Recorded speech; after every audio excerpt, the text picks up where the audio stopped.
Welcome to Chat and Shit, the podcast that's technically about gut health, but who knows what pan the chat led up in. I'm Alana. And I'm Lisa. We're here to bring a celeb mate to grill our gut health experts, and nothing is off limits. From DJs to founders of the gut stuff, we've seen it all. Gut health is complicated and it's super personal, but that doesn't mean it has to be boring. Gut health is serious shit. It's linked to everything from your mental health to your immune system and way beyond. Everyone's banging on about gut health now, but don't worry, this is your one-stop shop for gut facts, Real talk, and enough laughs to make your belly work overtime. Let's get into it.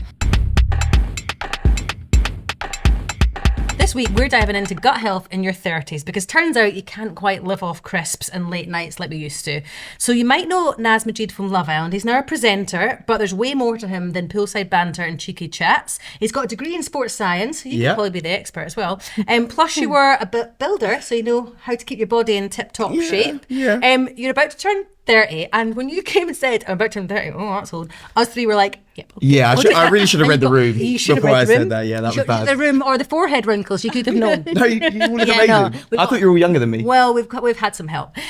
Lucky today, we've got Jenna Hope, a leading registered nutritionist who's made it her mission to cut through the nutritional nonsense in the world. With a master's in nutrition and a degree in exercise and nutrition science, she's clever. She combines solid science with real-world advice that actually fits into busy lives, which is why you're perfect for today. So I'm sure Naz has got lots of questions up his belt, but first we want to know where your baseline is. Did you do the Activia Gut Health Tracker, and what was your score? I did, and it was 64. Oh, right, that's good. That's better than me. I was 63. Yeah. Oh, well, it's not quite the same then. But, I win. It's not a competition, but I win. Clearly won. More science coming into play. Yeah, so what was the bit? So exercise, I'm guessing you did well. Yeah, do you know what? It's exercise less so. Oh, really? So my history prior to going on Love Island, I was actually a footballer. So football was my life up until I was 20. I was in and out professional football clubs. So I was always very active kid. And I feel like once I stopped playing football at 22, it's just slowly but surely like my metabolism's caught up with me. Everything's kind of, I'm not as flexible as I once was. And yeah, it's really catching up with me. Do you think it's because you had to be so disciplined when you were younger that you were like, actually, life is not just about all this? Yeah, 100%. I think I dedicated my whole life to football in the hopes of becoming a professional footballer. Didn't quite make it. Could have gone pro, but look at where you are. Look where I am, sat here, Activia podcast. Talking about shit.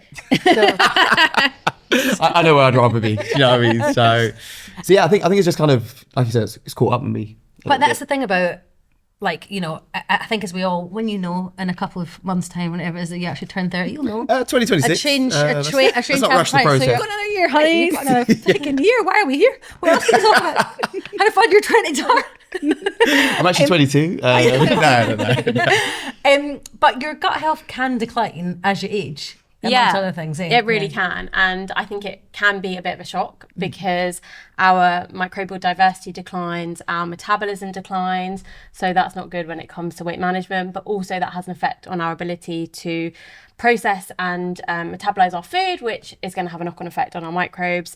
Our digestive enzyme production declines as well. Oh, I didn't know that. Yeah, so it can make it harder to digest foods that we've always been quite happy with, and that can have a knock-on effect on our gut health as well. So essentially, it's not all bad news, and we can use diet and lifestyle to improve it, but it definitely has an effect. Nas, Jenna touched on like microbes here. Yeah. What is your gut health knowledge like now? Have you heard of gut health before? You know, are you... Yeah, like probiotics, prebiotics, stuff like that. That's probably the extent of my knowledge, if I'm being honest. So you've got, you know both names, so that's you've got good names. Like Activia. No, but I know that if you have like a varied diet or a balanced diet, you can kind of supply your body with different types microbiome. Yeah, it's like improve your gut microbiome. Yeah. I'm a little bit out of touch with it. You know, it's been 7 years, so you know, I'm a bit rusty, but it's coming back to me. So we have a collection of bacteria in the gut, bacteria, viruses, pathogens, and essentially we can have a good selection or we can have a bad selection or we can have an imbalance of good and bad, and that contributes to our overall well-being. So these bacteria, pathogens, viruses produce things like short-chain fatty acids, which have a knock-on effect on things like our brain function, what we choose to eat, so it can affect our appetite, it can affect our sleep, how we manage stress, but also stress and sleep, which I'm sure we'll come on to, can also have a knock-on effect on how those bacteria function and how the good ones can thrive and survive. So really, we want to be eating in order to nourish and promote a healthy gut microbiome.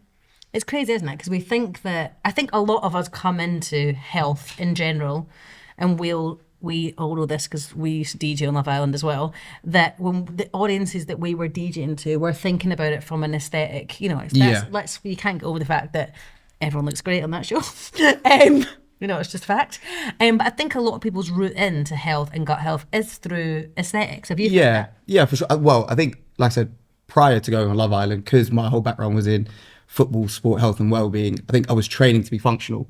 So I was training to be healthy. I was eating clean, wasn't really going out. So I think my lifestyle diet was on point. But then going on Love Island, it's a big shift in the sense that you think that you're going on TV in front of millions of people. With your top off. With your top off. Yeah. So you want to be looking as aesthetically pleasing as you want in your own eyes. So yeah, I think there was a bit of a shift in how I trained and why I trained and my motivation to train and my diet and what I ate to look how I wanted to look, if that makes sense. That sounds quite cryptic, doesn't it? Yeah, no, but it's worded that, but I feel like it makes sense. The opposite way around. Yeah. I think in our 20s, we do think about health as, you know, what we look like when we're on holiday.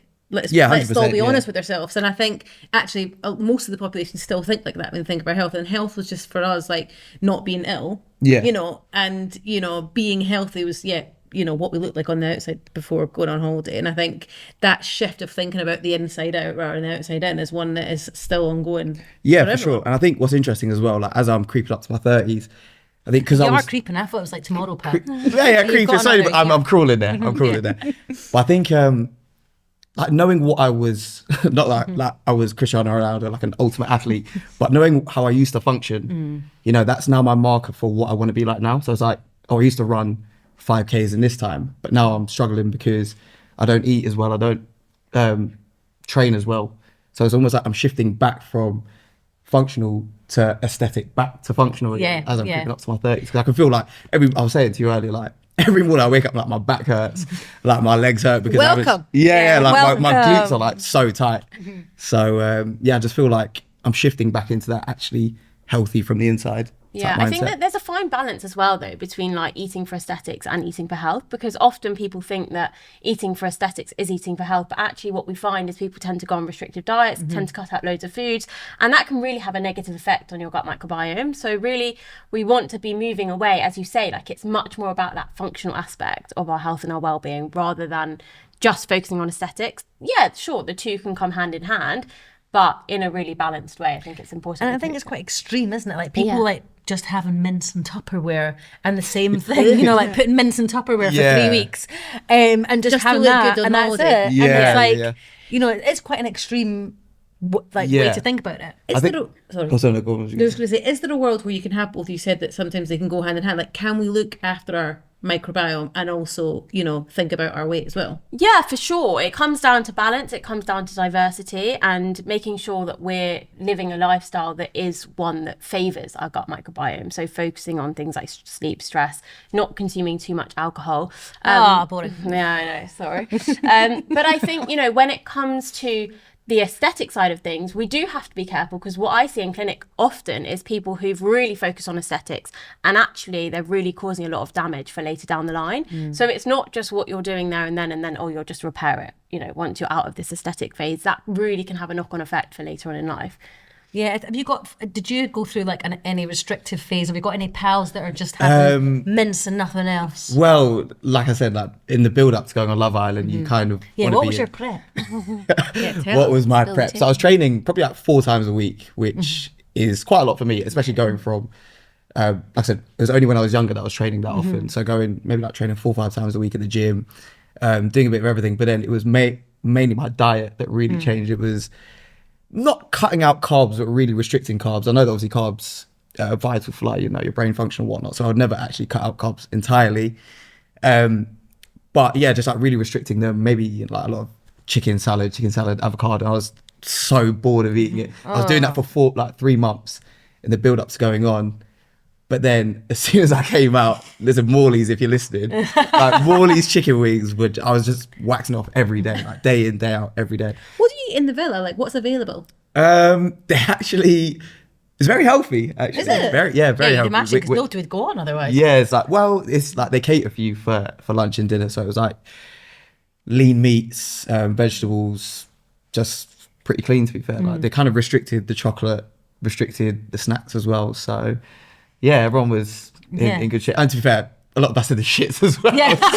So, did you really tell us? Yeah, no. Love Island These are toilet sort of stories we want to hear. honestly, This is the what we first want to time, because hear. I know you guys want to hear about funny pooing story. Yes. Yeah. Oh, we're all. Am I allowed to say shits? Yes. Oh, I've said it now. The podcast is called Chat and Shit, my friend. It's, I thought it you're was like literally a in your. Oh, yeah. Oh, yeah. yeah. No, you're in the domain name. But no, so the first time, I think that's why we were all like absolutely shredded because the first time we went on 5 years ago, I think after day 2, absolutely everyone had the shits, and there was about, I think at one point there was 16 of us in the villa, and there were 2 toilets. So it was like my people God. were like knocking Tagging on it. the yeah, Show yeah. this on camera, no? What, us in the toilet having Yeah, shit? no, No, I don't think that would have quite made. On the Bristol steel truck. Yeah, like, they we're definitely need the more steel fibre. truck. Yeah. I was doing my recoupling on the toilet. I was like, Yeah. I really want to come up with that. No. So, There's an opportunity for Oh us my to get God, in there. what an insight. Wait, I'm interested to why. Yeah. your guess is as good as Nerves. mine to me. Maybe nerves. No, I don't think it was. I mean, some Polycream people might have had nerves, but I think it was Maybe just something they cooked you. Yeah. something like a bug going around, maybe, Yeah. or something to do with the food. But And that's not Yeah. the environment you want to meet your future partner in, No. is it? yeah, Like, but do literally you know what? Everyone was in the themselves. same boat though, so it was like Yeah. if it's just like one or two, Did it you're break like, the oh, ice? bit of a nick. Did it break the ice? Bit of a night. Bit of a neck. Bit of a neck. I think it kind of breaks the ice when someone's on the toilet and then you knock on there, like, I'm in the toilet. Yeah. And then they come out like 5 minutes later, like, oh, just go in there. Well, if you had ended up with someone like longer term, you wouldn't be then afraid to poo in front of them in the hotel room or whatever, because we get a lot of that people Exactly. on there Yeah, saying yeah. like on Think here how much saying toilet that. Yeah. roll the producers had to buy. I know, tell me. I think that probably Whoa. broke the budget. Yeah. Yeah. This toilet roll. But ITV, yeah, you're right. Actually. literally, yeah. That's a really good. Yeah, you've already passed that. Like That's you're quite intimate, isn't it? Yeah. And You've lived with them, You you can poo in fart, front of them. fart in front of them, and you can poo in front of them. Guys, this is a new spin-off show. Shit Island. Shit Island. Shit in Ireland. Yeah, it's shit in Ireland. Yeah, Jenna can be there instead of Maya Lucky Jama. you. Yeah. I'll be there analysing. Analysing the poos. Yeah, exactly. Yeah, you got to take stool samples into the We can Yeah. match people confession. with their gut microbiome. Yeah, Do you know yeah. that's actually Oh, a you're thing like though? the Like most- you can take on your partner's gut microbiome. So when you live with people, your gut microbiome changes and you can start to take on theirs. your perfect gut match. That's probably why I've got IBS now, because my ex had IBS. And I was with her for 4 years. Oh, So it makes sense now. Yeah. I was so empathetic.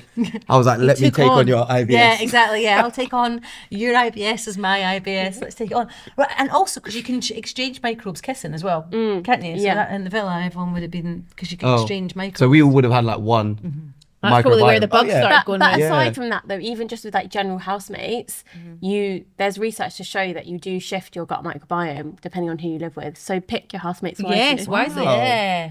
What's like an ideal microbiome housemate to have? Oh, well, you want one that practices healthy living, right? That Yeah. sleeps well, reduce their stress, eats a diverse diet, one that doesn't go out late all night, one that Boring. yeah, basically You want one that a doesn't boring have housemate. lots of GI symptoms. Boring housemate that's going to buy the veg. Yeah, That's but what I don't mind that. Pretty much one that doesn't exist. Yeah, Oh. yeah, they don't exist. You're not gonna in have much London fun anyway. with Like, No, like, Yeah, I'm like home here. Yeah. Cheers, Maybe cheers, that could be girls. on like when you're looking for what's the flat share websites spare like room. Spare yeah, room. Yeah. You're like, You're I'm a like, fantastic. how's I've got a your fantastic microbes? microbiome. Yeah, Yeah. Ooh. Yeah. Yeah. I feel like that could be the new thing though. Yeah. Get it on your Tinder, actually. What your Tinder? Your No, Tinder? I'm- Mine. No, You no, right. no. Okay. What are you on, Rhea? This is about our gut microbiome. Yeah, This Rhea's isn't about what dating. Yeah, apps are. Rhea's the cool one, isn't it? That's Yeah, what we're I the would cool go on. people Yeah. there. I'd Yeah. probably be more guardian soulmates these days, but we are where we are. We are where we are. So fasting. I don't mind that though. Yeah, Go no, on. yeah, I love Don't little mind that. guardian Yeah, love- soulmates listening to the Archers and Radio 4 together. Some life. So fasting. Stop making me laugh, everyone. I hate you all. So Naz, you fast for religious reasons. Yeah. How long is the fasting? So it lasts about a month. And this year, for example, I think it was about 14 to 16 hours. Okay. So it is quite a long time. It's from sunrise to sunset. And no, you cannot drink water during that time either. So No water no at food, all? no drink, no. Nothing in partial How do lips you prep during for that time. it? Just drink loads of water and obviously. Well, I mean, in the period yeah. where the sun is down, you're allowed to eat and consume as much water, whatever, as you want. So I think, obviously, you don't want to overdo it because then you become bloated. And I was actually saying to you earlier, I put on weight. Really? Whilst I was fasting, I couldn't believe it because I thought, I haven't eaten for 16 hours. But I think the way that, sorry, I'm going to throw my mum under the bus here and she's going to hate me for this. But I think just the way that she prepares the food, there's a lot of like oil, and I think there's a lot of that in my culture. So yeah, I ended up putting on like a bit of weight, and I was a little bit surprised. I was like, oh, like, I thought it was going to come out shredded. But I guess a lot of people, that can happen if you're fasting, and a lot of the studies around fasting have been done around weight loss, but people sometimes just eat the same amount in a shorter window. Yeah, exactly. So really the research around fasting is really quite nuanced. Like, it depends on what you're looking at. It depends if you're looking at sort of a 16-8 fast window, if you're looking at 24 hours, and nowadays people are doing like more extreme fasts, 36 hours, building up to there are people out there doing 100-hour fasts, and it's like, that's not going to be beneficial for your overall well-being. But if we're talking about it kind of from a Ramadan perspective, there is some research to show that it can be beneficial for your gut microbiome, and there's actually some research to show that specific types of bacteria, so specifically Akkermansia, increases when you do sort of a 16 to 18 hour fast. But it's finding that sweet spot, because we know that once you go over that sweet spot, you can start to experience irritable bowel syndrome. So you can, not necessarily IBS specifically, but irritable bowel responses. So you might get changes to GI motility, you might get things like diarrhea, constipation, bloating. So it's just about finding that balance, really. Yeah, I think generally I do intermittent fasting. Like, I don't tend to eat before 2 o'clock, like 2 p.m, and I don't tend to eat after 10. I think that generally works for me, which is why I was so surprised. Do you have a coffee before 2? I don't really drink coffee, you know. I don't really. I've just got a bee in my bonnet all the time. I'm just full of beans, so I don't. If I have coffee, I'll just be. Send your message. Yeah, so probably for the best. I think that is, for men, actually research has been shown to be more beneficial. When it comes to women, it's much harder to find the benefits, because with women it can play havoc on your hormones, which can affect your menstrual cycle, and especially we know that when women are going into menopause as well, your gut health can have an effect, and if you're starting to fast there, that can play havoc too. So generally speaking, when I work with clients, it's more the male clients that I find do better on fasting, whereas female clients, female We've got clients more to contend with, haven't we? We really do. Women are incredible. Amen to that. Yeah. Yeah, it can be more challenging. Because it can affect your cortisol, can't it, as well? So like if you're fasting and then your cortisol levels are rising, and yeah, especially if you're fasting and you're fueling on coffee. So a lot of people, like Nas, that's great. You're not getting up and having a coffee, but a lot of people, they'll get up, they'll have a coffee first thing. So generally, when you wake up, your cortisol levels are a bit higher. Jenna, this is me. You're going to hate me for it. Oh, I'm sorry. Don't just judge drink me. coffee and then don't have breakfast or anything. That's bad. Is that really bad? It's not great because it spikes your cortisol levels. I was like, I know what you're going to say here, and you're going to shout at me. Yeah, it does spike your cortisol levels, and when your cortisol levels are high, that can contribute to things like inflammation. That can have a knock-on effect on inflammation in the gut, and also can start to compromise some of the immune cells in the gut. That can then have an effect on reduced immune function. You're more likely to get risk of illnesses, especially when you've got little ones running around, which in your 30s, you know, more and more people are having children later on. There are little ones, and you're much more likely to... Grotty babies. What do I need to be doing? No, is this why, scientifically, Alana's an angry bitch? The cheat. I haven't noticed that. Thank you. Yeah. It's her cortisol levels. She is. What can I be doing then? Because I just don't feel hungry. Try and eat something, even if it's like just a small tub of yogurt or something that's got a little bit of protein in there. That's going to help to slow down the release of the coffee. It's going to reduce the impact of the cortisol and have a better overall outcome. But generally speaking, especially as a woman, it can play havoc on your hormones if you're just getting up and shotting a coffee and then on you go. That's your excuse. And how's your sleep, Naz? Sleep like a baby. Do you? Yeah. I don't know why people use that term, by the way. Because Babies don't sleep. Well, that's coming from a man who does have a baby. So I'm like, sleep like a baby. That don't have kids as well. Like, I used to say it all the time, and then I'm like, had a child, and I was like, well, it was either that or I sleep like a log. But log's probably a bit more on theme. Yeah, a bit more on theme. Yeah. So you've always slept well? Yeah, generally. I just not really got anything to worry about. Yeah. Is it in our 30s that things like lack of sleep that can kind of wreak havoc on the microbial diversity as well? Yeah, it really can. And whether that comes from children or stress, poor sleep essentially can wreak havoc in a number of ways. A, it can increase cortisol and increase stress.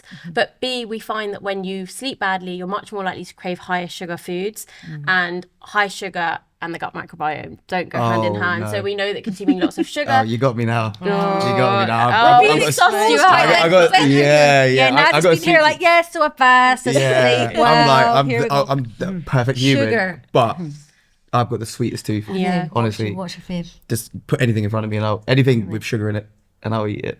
Honestly, I love it. Sweets, chocolates, crisps. It's so bad. I mean, look, we all enjoy a sweet thing every now and again, but it's all about the balance. And when you are over consuming sugar, you are much more likely to feed those pathogenic or bad bacteria in the gut. And essentially that's where you can start to knock out the good bacteria versus the bad bacteria. And then that's going to have a knock-on effect because we know that poor gut health can then have a negative effect on sleep. So it's like a really horrible cycle. So generally speaking, if you're not sleeping well because of children or because you're stressed, you need to be even more focused on ensuring your diet and your lifestyle is up there. And just be aware that when you've had a bad night's sleep, you are more likely to crave the sugar and you are more likely to crave caffeine. And it gets all of us, it definitely gets me on those days as well. Sorry. I wanted to ask you about hydrogen water. Who? Hydrogen, yeah, this is my new This is the thing. new This is my new thing. This is what they like. Well, yeah, someone gave me a hydrogen bottle that it turns water, not water into hydrogen. Like it is Jesus Christ. Turns water into wine. Well, I'll have that bottle. Where the basically like hydrogen-rich water. Apparently, it's supposed to be really good for you. Right. From what I've been told. Can't say that I know too much about that, to be Got you. honest. My initial instinct is like ringing alarm bells and I'm thinking, oh, no. Someone's making a lot of money out of this somewhere. How could you change the makeup of it's like H2O? Because it's like one hydrogen or two hydrogen molecules and an oxygen molecule. Like, how could you change it? Would it then not be water? Yeah, How much did our bottle set you back? Yeah. no, it got given to me. Oh, I okay. think the bottle's like 170 quid. Ooh. Yeah. There you go. What other fads are the youths in their 20s talking about? Well, when I was in my early 20s, it was chlorella and spirulina. So that was when I was training. What, quite do you hard. just mix that in and knock Well, it back? but it just tastes like shit. Yeah. Like I hate the taste. It actually tastes like matcha. So if anyone here likes matcha, Oh, matcha doesn't taste like shit. I'm not. I might get matcha. cancelled. I'm a matcha girl I through hate the and through. taste of I matcha. don't I like it either. Yeah, I feel like it just tastes like the earth. Yeah. Not that I've ever tasted it. You need a good quality Grass. matcha. Soil. Grass. Good for the microbiome. Exactly, yeah. What was it? Spirulina Chlorella. and Chlorella. chlorella. What is Yeah, that? so chlorella and spirulina, algae, and very good source of things like iron, protein.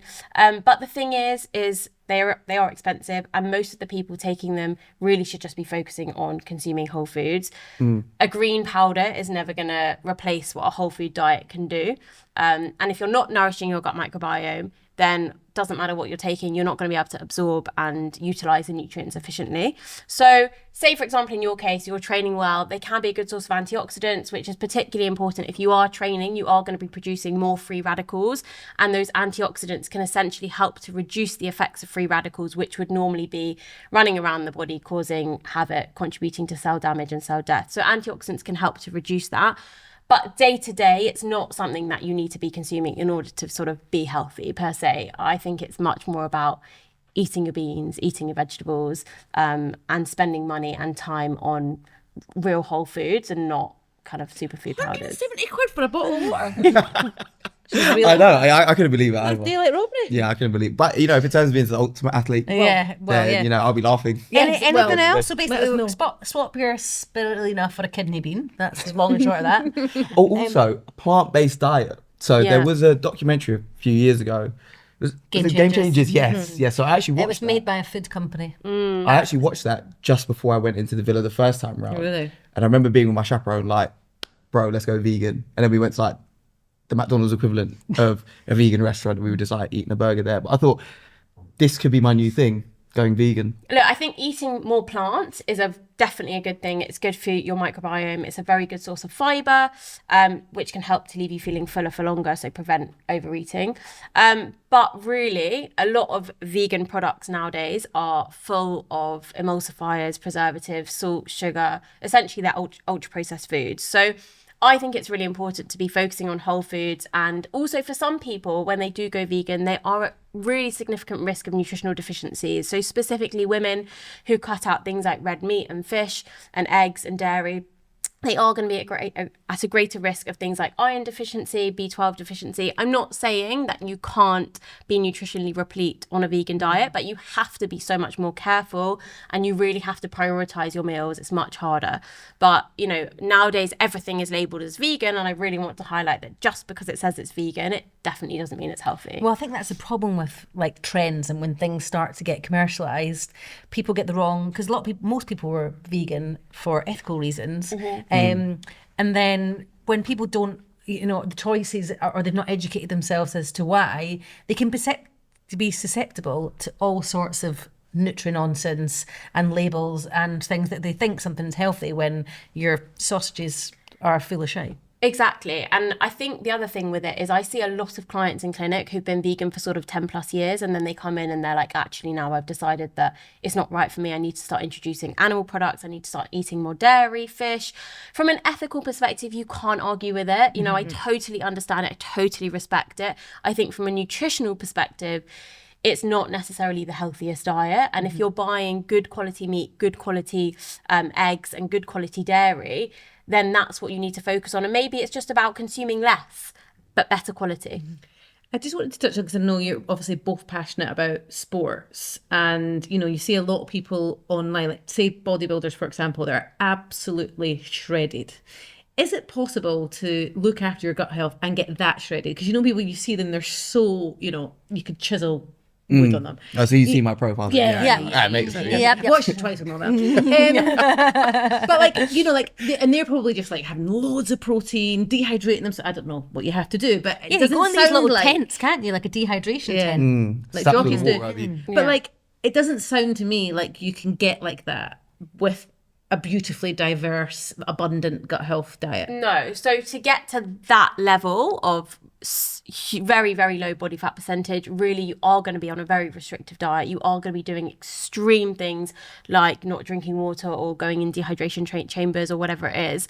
And that's not going to be beneficial for your gut microbiome. That's really where we can start to see people lay down the foundations for issues later on in life. But you can definitely be, you know, a healthy weight and have a healthy gut microbiome. It's, you know, but you don't need to be absolutely shredded. And to be honest, that's not healthy in general, particularly when it comes to women. We see that a lot of women who get to very, very, very low body fat percentage, that's where they start to see changes in their menstrual cycle, may experience things like amenorrhea. So yeah, it's not ideal. Amenorrhea, what's that? Where your period disappears. Oh, right, okay. So, and I think as well, like I've seen a lot of fitness influencers online, and actually it's been so amazing just over the last couple of years to see them not talk as much about protein, and loads of them are talking about fibre now, which is brilliant, and it's so great to see, I think. Yeah, for sure. I mean, fibre is so important. And actually, even now, even amongst all the conversation, we know that around 90 to 95% of people are still not getting the recommended daily intake, which is 30 grams a day. There's arguments as to whether or not that should be higher. 50. Yeah, but Did the government not try and make it 50, and then no one was getting anywhere near it? So they were like, let's just lower the bar. Yeah, pretty much. You know, like it's like if they're not going to be getting 30, then there's no way they're going to be getting 50. So I think there is a big conversation around it, but I still think that people need to be pushed in that direction and also educated a bit more. I think nowadays, like even when it comes to your 5 a day, you see like shoved on packets of not ultra processed, but very heavily processed fruit. You've got like, you know, dried fruit and all these little different fruit products that claim that they're a source of your 5 a day. And really we should just be stripping it back and saying, right, well, let's just eat whole foods, have an apple, saute some greens. It's not rocket science, and it doesn't actually require you to be super focused on it. It's just general healthy meal prep and, you know, making a little bit more effort, sprinkling some seeds on your yogurt in the morning. I was going to say, is there small, simple swaps that Nas can do as he crawls into his 30s to help with that, all the things that we talked about, the metabolism, lower microbial diversity, losing fun, having babies, not having a life? Yeah, so amongst all that. Is that what I got to look forward to? Can I just pause it here? Yes. It is better than that. That's great. You don't care, which is great. It's small things, you know, like if you have a bowl of yogurt, just add some milled flax seeds or add some pumpkin seeds or some walnuts to that. If you're having a salad, make sure that you've thrown in a couple of different types of beans in there. If you're making soup, again, like sprinkle on some seeds. If you're opting for bread, like opt for a whole grain bread versus rather than like an ultra processed white bread. You know, it's really small things. You don't have to overhaul your whole diet. And I think a lot of people think it's really overwhelming and I have to overhaul my diet and have to wake up at 4 o'clock to do all these crazy stuff that social media tells me I have to do. But it's not about that. It is just about those small things. And make sure that you're staying hydrated throughout the day as well. Yeah. I think this might be a bit of a weird thing to say, but I feel like I'm more likely to do it now that it's sunnier. I don't know if that's like a weird. I feel like in the winter, I don't know. You if want to maybe, get cozy. Yeah, you want to have like cozy food. You want to have like feel good food, like jacket potatoes, beans, and all that. But in the summer, I'm like, I'll have salads. I'll have like chicken. I'll eat clean. I don't know. Is that a normal thing? Yeah, it is a normal thing because in the winter, technically, if we go back to like our primitive years, we were cold and our body's looking to sort of store a little bit of fat during that time to keep us warmer. So naturally, we crave those more hearty, higher carbohydrate rich foods, whereas in the summer, we don't need that so much. So we're much more inclined to go for sort of those fresh salads, which are also very hydrating. And in the summer, you're more likely to be dehydrated. So you crave sort of the cucumbers, tomatoes, peppers, spinach, all those sort of higher water content vegetables. So yeah, there's some science behind that. What's your go-to if you did have a new flatmate and you were to sell yourself spare room style? When you have your friends round, what would be your go-to dish? Go-to dish that I would cook for everyone. Them, yeah. They Deliveroo. Yeah, they'd be clutching at straws if they came to mine. Crisps and sweets. Yeah, crisp sweets. Maybe some Pringles if I'm feeling generous. No, I like lasagna. Oh yeah, I love a lasagna. Yes. But that's special occasions only. I'm actually like generally quite good when it comes to fruits and vegetables. I'll probably have like 7 or 8 a day. Oh, right. Wow. Yeah, whenever I'm just doing something, I'll eat like an apple or orange, banana. I'm trying to think about fruits. There are other fruits out there. Shout out all the fruits. Pineapple. Is there anything Nas can do for his sweet tooth? I was just about to ask. Yeah. And is it true? Sorry, this is a double question. Is it true that if you have a lot of sugar, our microbes then tell your brain to have more?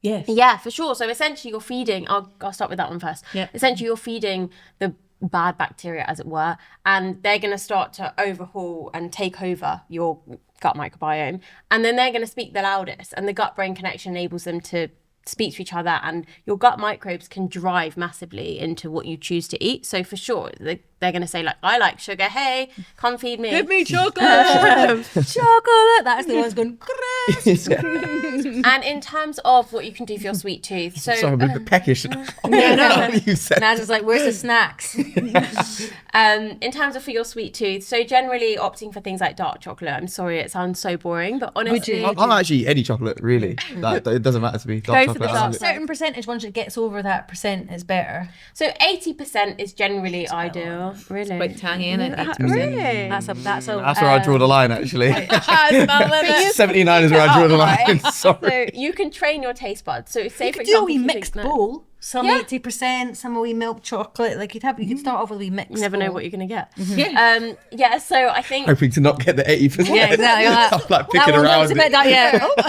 minstrels? What was the one with it? Rebels. Oh, Rebels, yeah. yeah. I hated Get a coffee. I hated. Oh yeah, the coffee one in the bin.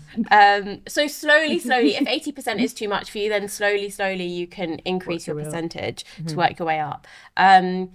Try to make sort of sweeter but healthier options. So things like frozen bananas can be a really nice ice cream alternative. Just blend it all up, especially for kids. Frozen bananas, dip it in some dark chocolate. Really good alternative for kind of a healthier lolly. How would you whiz that up?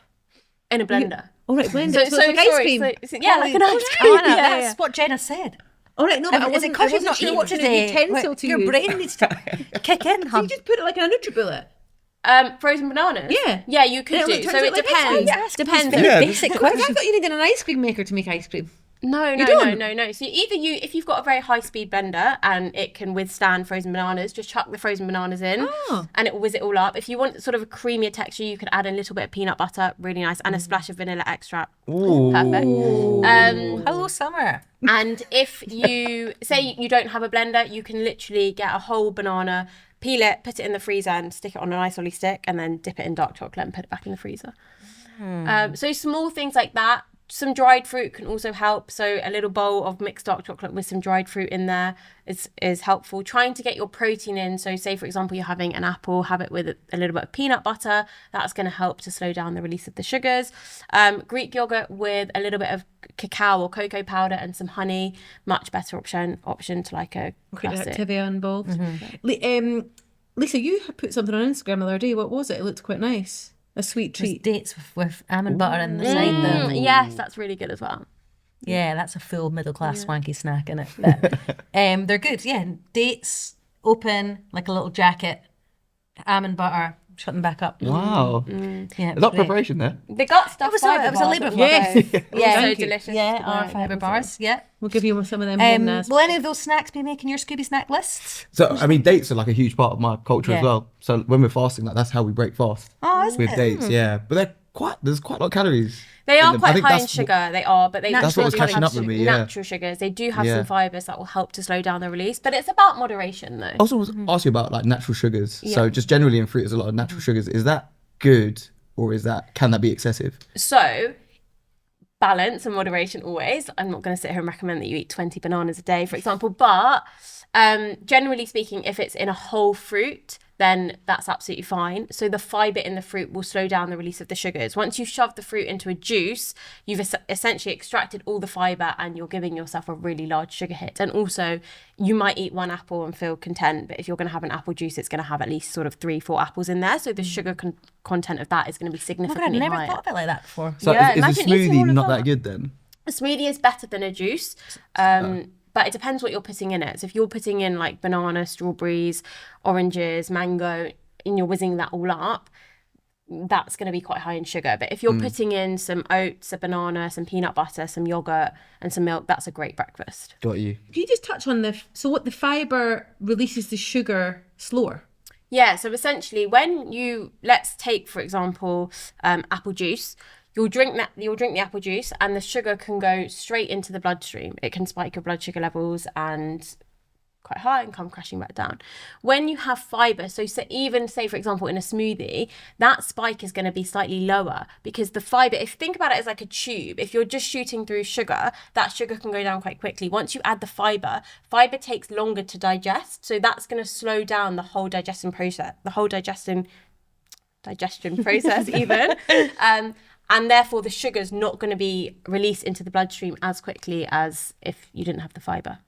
And it can also help to keep you fuller for longer. So it can help to manage those cravings. It's so great, isn't it? We love fibre. Fibre's the best.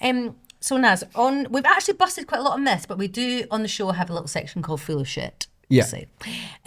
Where we get our guests to have anything that's been like puzzling them in terms of nonsense. So we've got the hydrogen war. Is there anything else that you've heard on the grapevine that feels like nonsense, but you're like, I kind of believe that you'd like Jenna to bust? Well, yeah, the main one was the hydrogen water because it's so fresh in my mind. I can't really think of anything off the top of my head. Celery juice we talked about a bit. Yeah, but is it beetroot? Beetroot, yeah. Is that? So beetroot actually from an exercise performance is really good. Oh, yeah. Yeah. A podcast today I was listening to on the way in, it was saying about exercise and beetroot. Yeah, so the nitrates can increase the amount of oxygen into your cells and essentially can increase your output as a result of that. So beetroot is actually a thing. That's a good one. Oh my God, that is a really good one. But does it taste nice? Has anyone tried it? Beetroot or beetroot juice? Beetroot juice. It's actually not that bad. It's like... It's not a combine it with ginger and a little bit of apple and carrots. really? Yeah. Nice. Oh, right. Yeah, also... Ginger shots. Ginger shots. Is that a good thing? Ginger is a good thing to include in your diet. It's a very good source of antioxidants, can help to reduce inflammation.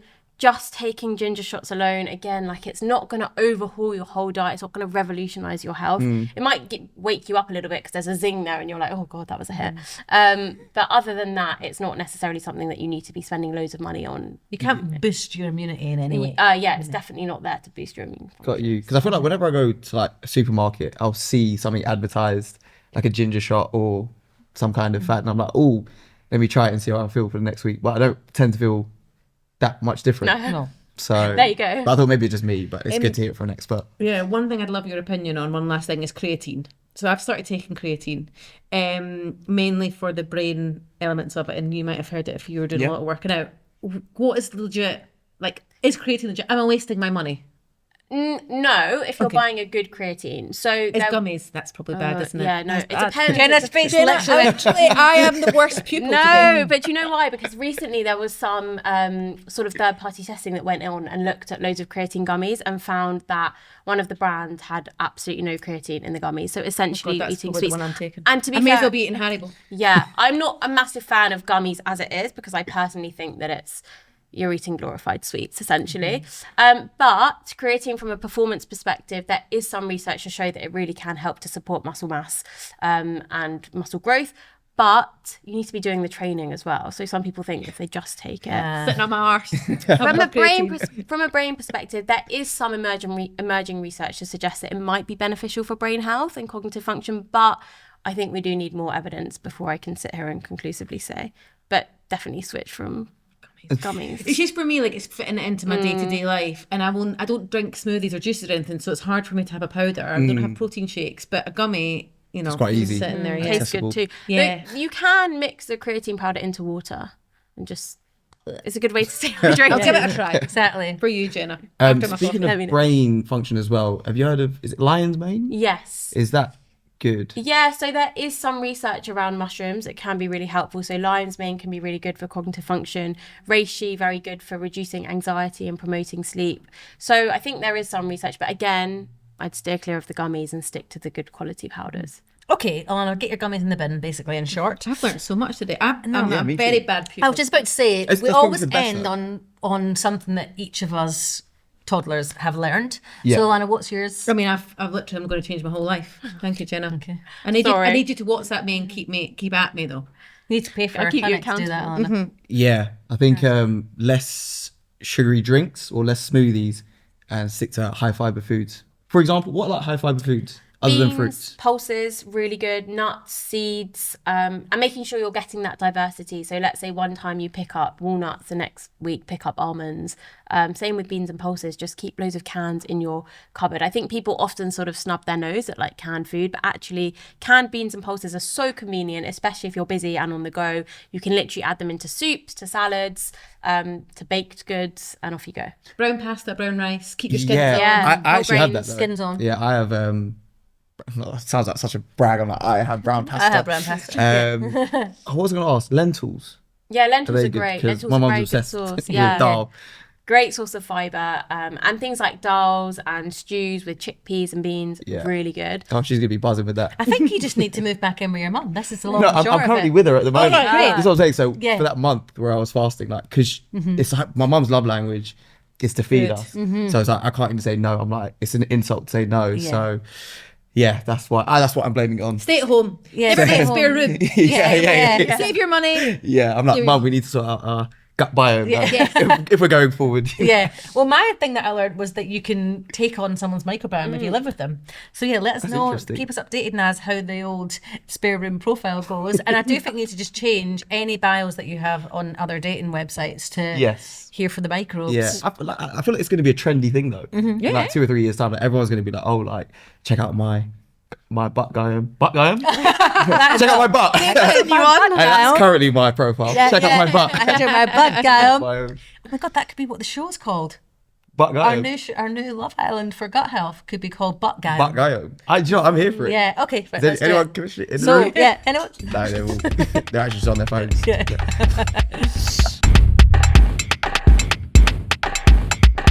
Did this get you excited? Join our 100 Days to Hack Your Gut Health programme. The link is in the bio. Come and find us over on Instagram too, @TheGutStuff. Pretty simple. Thank you again to our guests and our sponsor Activia. Hit subscribe. Your gut will thank you for it.